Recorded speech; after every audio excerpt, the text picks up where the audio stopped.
Local programming on KRWG Public Media made possible in part by viewers like you. Thank you.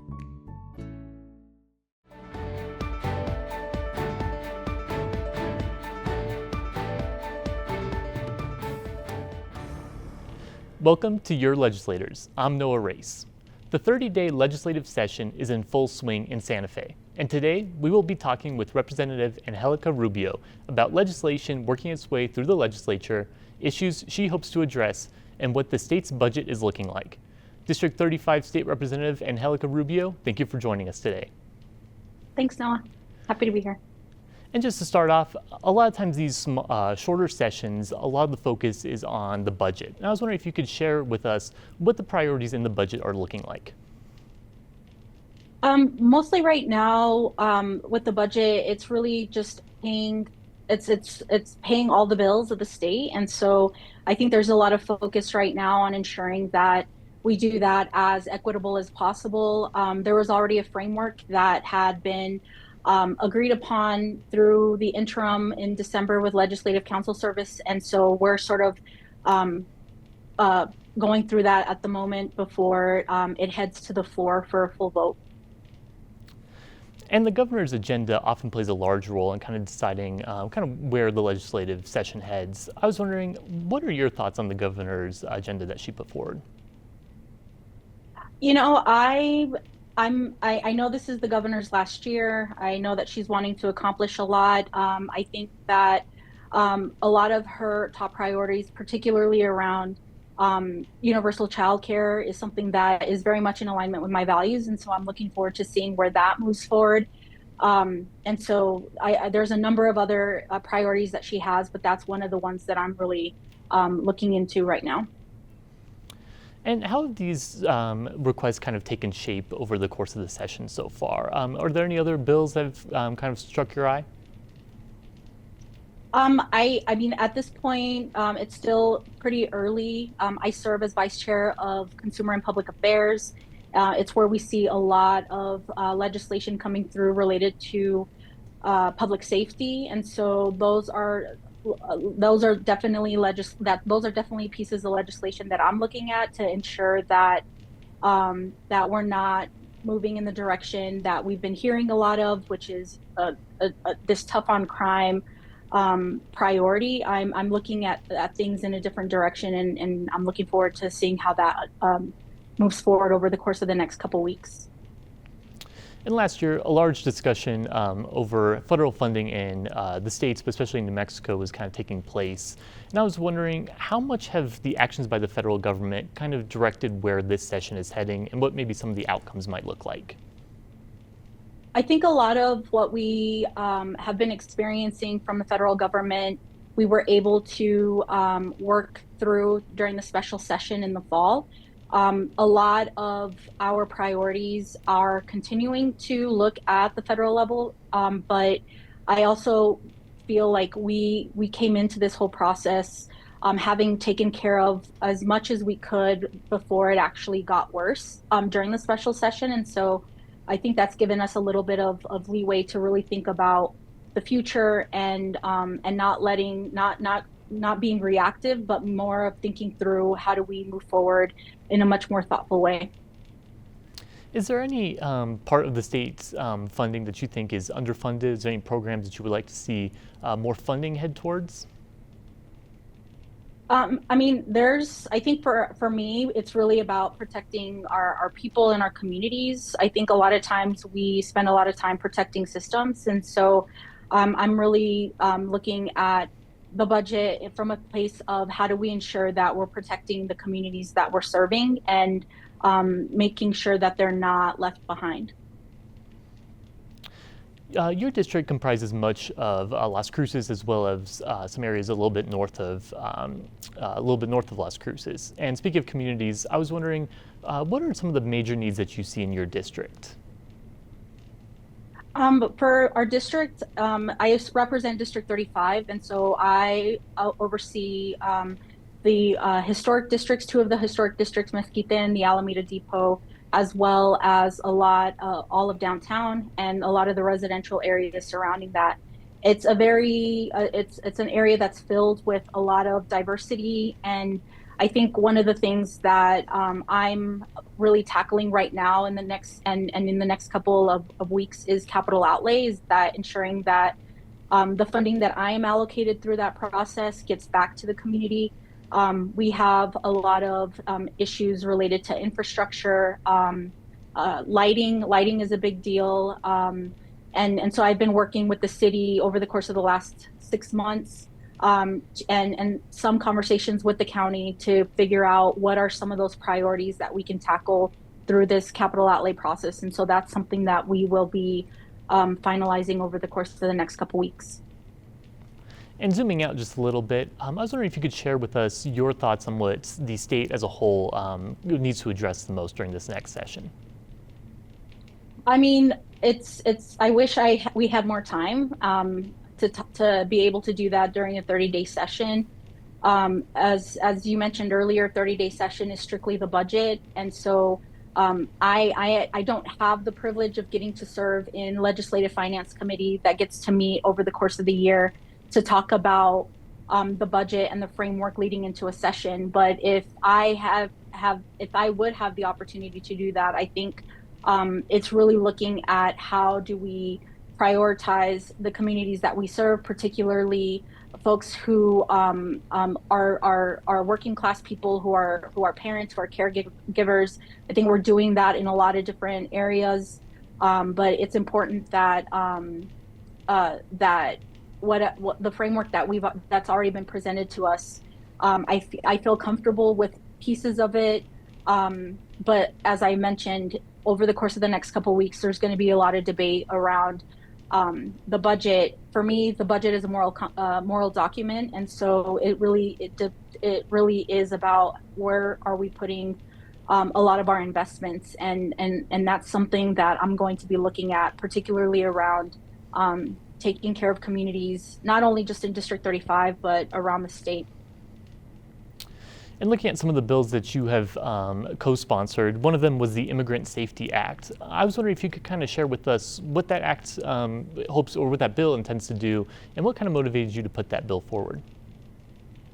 House Bill 9 is the Immigrant Safety Act, and this is my 10th year serving in the legislature. It's also the 10th time that I've helped to introduce a version of this legislation. And so this is a decade and I'm of working on this legislation, and I'm really hoping for the best. But House Bill 9 is about New Mexico just essentially refusing to participate in harm. And we're seeing what's happening all over the country around federal enforcement in communities all around the country. Immigration enforcement is civil, not criminal, and so and yet our state has been used to cage people for profit since the 1990s. And so this bill specifically stops public bodies from voluntarily entering into agreements that detain people for federal enforcement, for federal immigration enforcement. And I think that matters right now, particularly with how federal enforcement is escalating. And I want to ensure that our state isn't silenced and that we become complicit in this. Like I am really believe that this bill is about safety. It's about dignity and drawing a clear line around who we are as a state. And you mentioned that this bill has been 10 years in the making. I was wondering if you could share with us, why does it take kind of so long for some of these bills to go through, and how does that process really kind of look like? Why does it kind of take so long for some? A lot of it has to do with changing hearts and minds. I'm an organizer, and I believe that a lot of the things that I believe in when we're talking about values and translating that into public policy, sometimes it's difficult for other legislators, especially if they don't have similar lived experiences, to fully understand how this policy can completely transform a community, how it can transform a state. And so it takes work. And so it takes building relationships with other legislators. It takes work building trust within communities. And I think particularly with House Bill 9, we have struggled to get it through in the Senate. And I think part of that has been because it's taken time to change those hearts and minds. And what we are seeing across the country, where we're seeing people being, where we've seen an increase of ICE presence in places like Minnesota and Minneapolis, that there are senators now, there are House members who feel like this is not a role that we want to play as a state, and we want to take a stand. And so House Bill 9 is that bill that we've been able to mobilize and organize around that, and I feel like this is the year for that. And speaking of bills that have often taken a long time to kind of work its way through the legislature, legislative compensation has also been a topic brought up quite frequently throughout the years. I was wondering if you could share your thoughts on legislative compensation, and what can this do for the legislature? Absolutely. So the legislative compensation is also a bill that I have been carrying for the last decade. And I'm doing that with a coalition of folks this year again. It's House Joint Resolution 5. And for me, it's really about democracy working for working people. Right now, only people who are wealthy, who are retired or independently resourced can afford to serve in the New Mexico legislature. There's a lot of sacrifice that legislators, especially who come from working families, working families with the background that are working class, much like myself.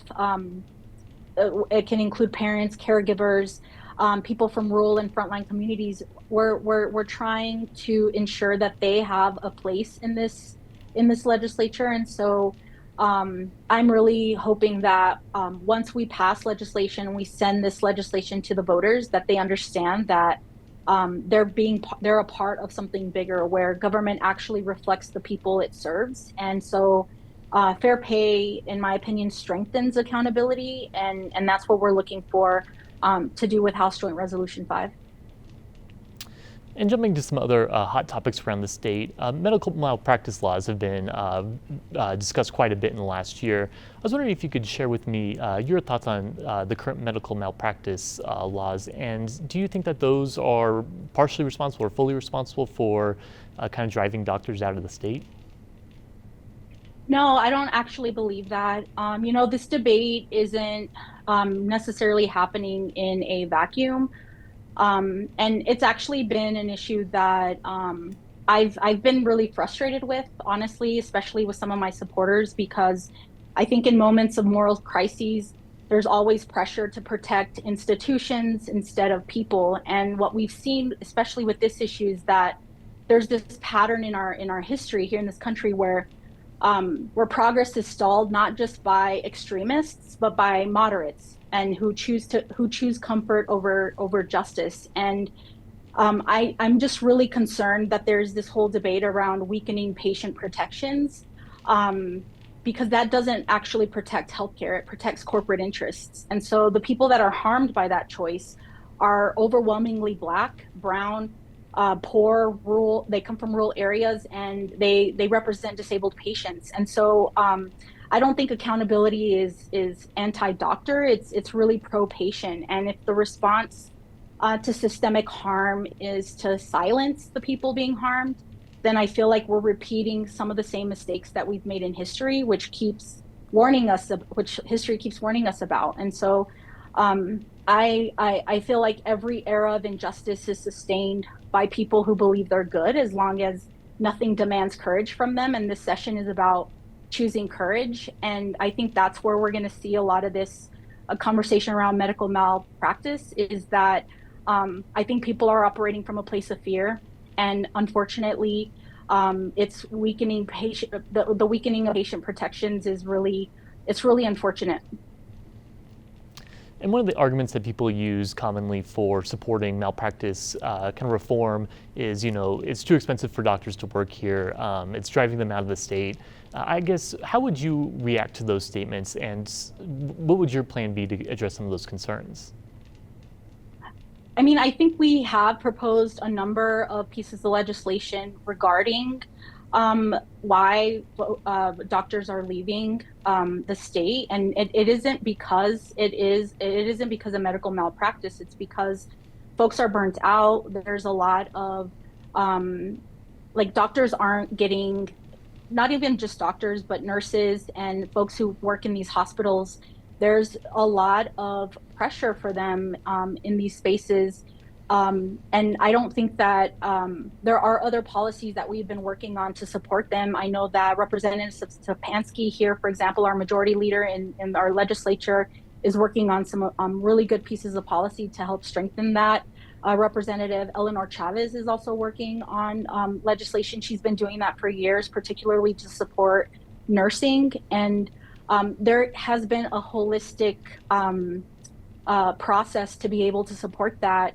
But because it's become medical malpractice was brought upon as this like big hot topic, I feel like everybody's just kind of like grabbed onto it without recognizing that it requires a much more holistic plan, except that it's not sexy during an election year. And long-term planning and investments takes a long time. And that's why I think this issue has just become so frustrating to me, is because it has really put doctors against patients, when really we should be focusing on how corporate interests have really monopolized this entire conversation without allowing for real thoughtful policymaking. And jumping from one controversial issue to another controversial issue, crime has also been a hot topic across the state. And you mentioned earlier that, kind of mentioned some of the tough on crime, politics and ideas that are coming out. I was wondering if you could kind of share your thoughts on that, and also what would you kind of do to address some of these concerns that people have with crime in the state?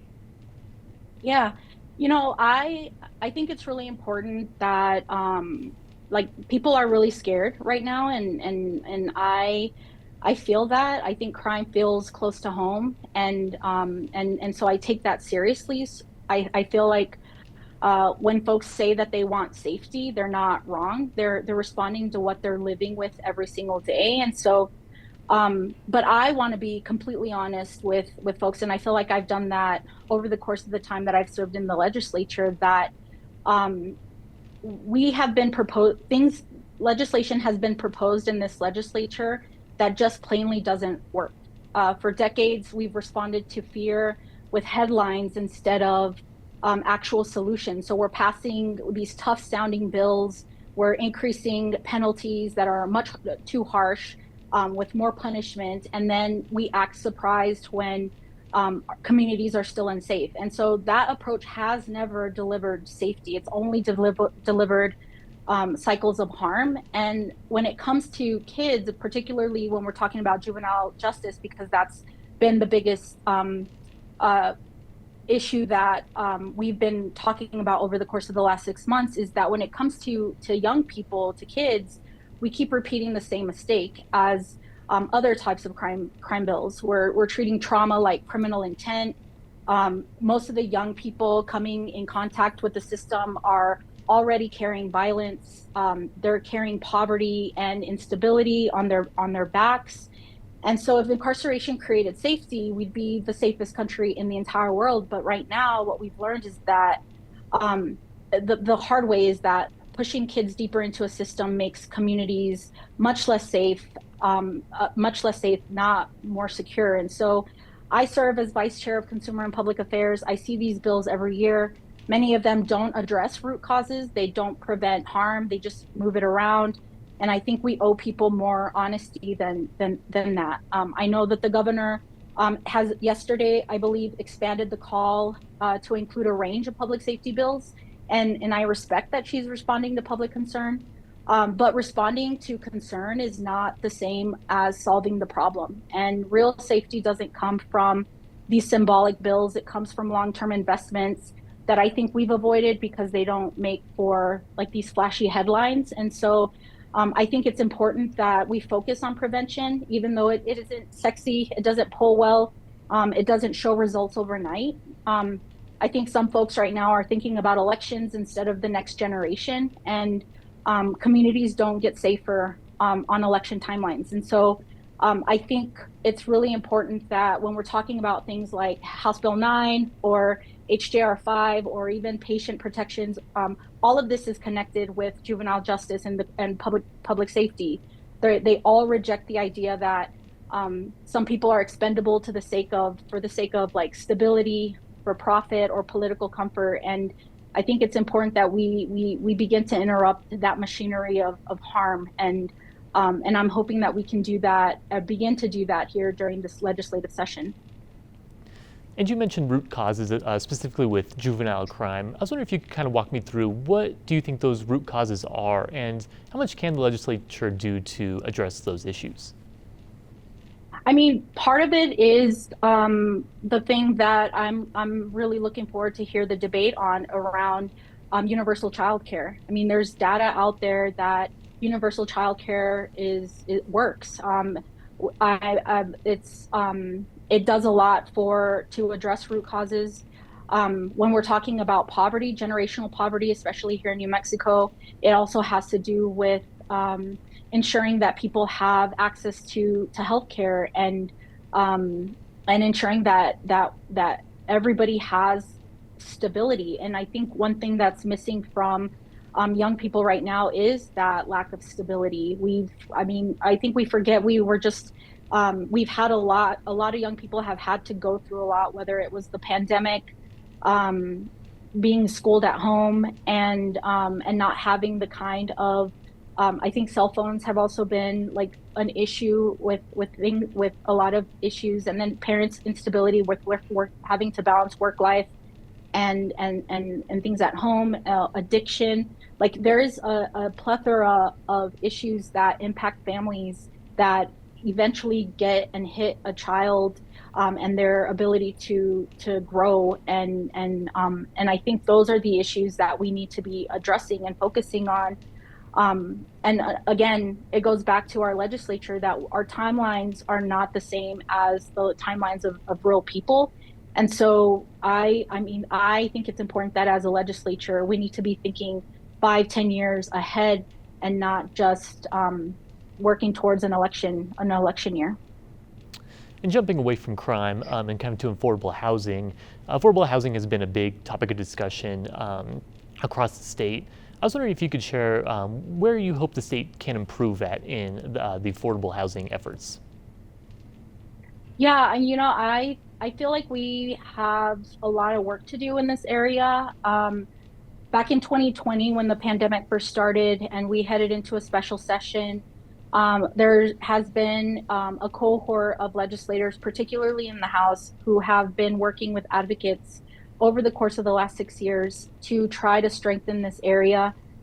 I think our coordination with City Council, particularly in Las Cruces, with Councilor Bencomo, Councilor Corin, like we have had there's just been a lot of conversation around how to improve the housing in Las Cruces. And I think part of it also goes back to investments, but it also goes back to creating those safety nets outside of just housing. And I'm looking forward to seeing what we are able to continue to do over the course of the interim.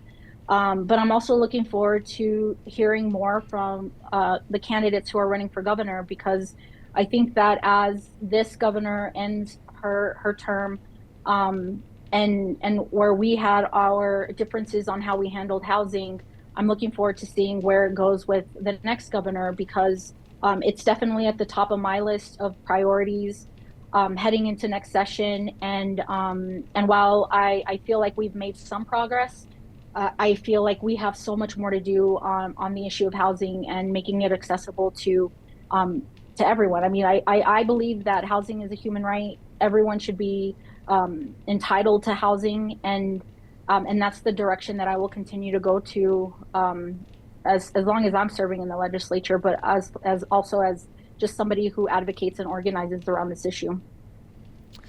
And much of New Mexico's budget comes from the oil and gas industry. And I was wondering if you could kind of share your thoughts on that industry, and how can the state accomplish their environmental goals all while taking this money from oil and gas?